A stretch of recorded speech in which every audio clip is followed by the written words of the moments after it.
সেই শাহবাগের মঞ্চ থেকে আমাদের লড়াইয়ের চূড়ান্ত ধাপ শুরু হয়েছিল।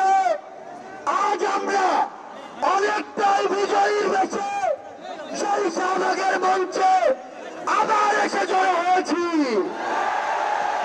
সেই স্বৈরাচারী সরকার পুলিশ দিয়ে আমাদের ব্যারিকেড দিয়েছিল, সেই স্বৈরাচারী সরকার কোথায়? সেই পুলিশ কোথায়? আমরা স্পষ্ট করে বলে দিতে চাই, বাংলাদেশের ছাত্র জনতাকে ব্যারিকেড দিয়ে আটকে দেওয়া সম্ভব নয়।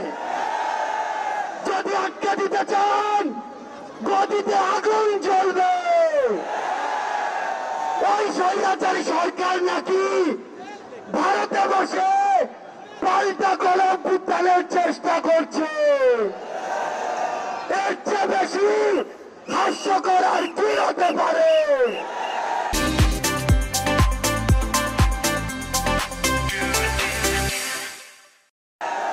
আমরা স্পষ্ট করে বলে দিতে চাই, যদি যেখান থেকেই হোক পাল্টা গণঅভ্যুত্থানের চেষ্টা করে থাকেন, তাহলে আপনাদের গায়ে ভরা জানাজা পড়ার লোক খুঁজে পাবেন না।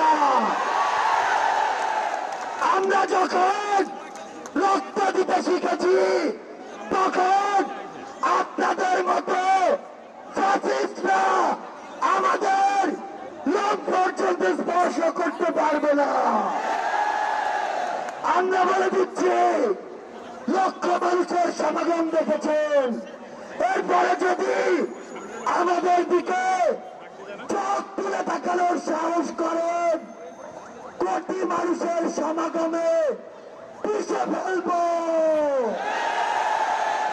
আমরা স্পর্শ করে বলে দিতে চাই, এই বাংলাদেশ 16 বছর পরে স্বাধীনতার যে নতুন মুখ দেখেছে, সেই মুখের দিকে কেউ যদি নজর দেওয়ার চেষ্টা করে, তাহলে তার জায়গা আমাদের এই বাংলাদেশে হবে না।